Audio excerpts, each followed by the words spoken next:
Good morning. It's amazing to see such a huge crowd standing up for public education and Oklahoma's children. Thank you for being here. My name is David Blatt. I head the Oklahoma Policy Institute, a nonpartisan think tank that works on education and other state policy issues. We lead a grassroots coalition called Together Oklahoma. And if you want to find out information and join us in the work that we do, thank you. Please visit togetherok.org and okpolicy.org. And if you're tweeting, we're at okpolicy. When you leave the rally this morning to go talk to legislators, many of them will express support for boosting funding for education. But they may tell you that the money just isn't there. Don't believe them. We have options, and I'm going to tell you what they are.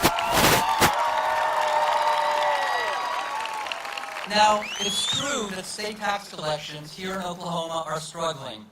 Last month, we found out there's $188 million less available for next year's budget. In her budget proposal, the governor offered an increase for common education that's not even enough to pay the cost of health benefits for teachers and support staff, much less make up for the huge costs of the last few years. Most state agencies would be cut 5% under her budget plan, including higher education and Medicaid. But even if the budget outlook is grim, this doesn't mean there's nothing we can do. The last time Oklahoma had a budget shortfall, we were in a national recession. This time we have a shortfall of our own creation due to the choices made by our own elected officials. They can make better choices. The first thing they can do is follow the advice of Will Rogers. When you're in a hole, stop digging.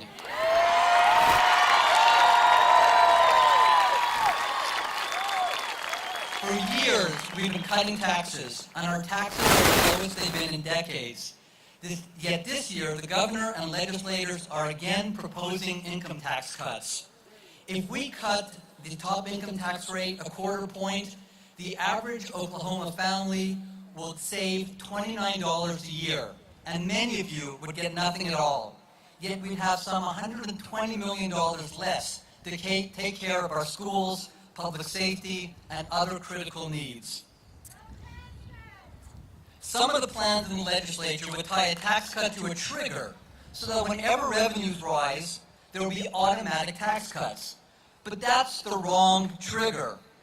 How about we decide that we won't cut taxes again until per pupil funding climbs back to where it was in 2008?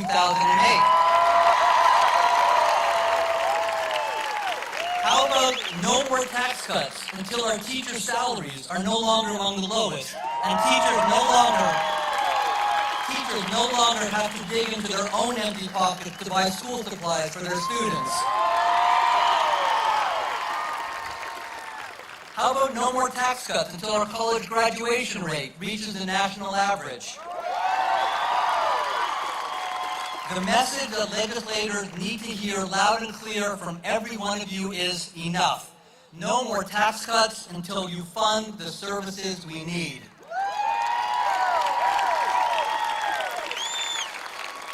The second choice our legislators can make is to curb wasteful tax breaks. The solution is under our feet.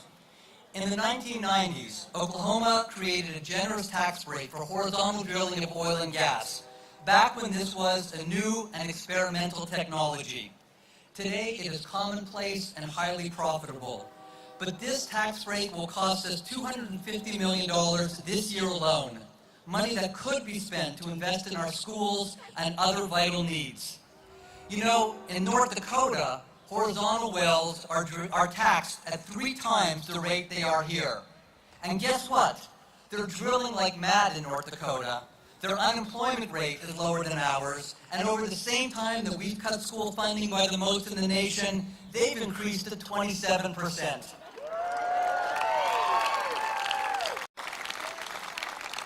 We have other choices as well. If you go to okpolicy.org, you'll find more ideas for how lawmakers can find the money to fill this budget hole. If legislators tell you there's nothing they can do, you tell them there are options, and it's their job to find them.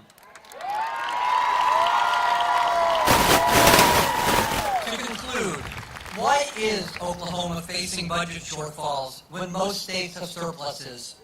Why have we cut per pupil education funding more than any other state? Is it because we have a weak economy, or because we're lacking in natural resources or hardworking people?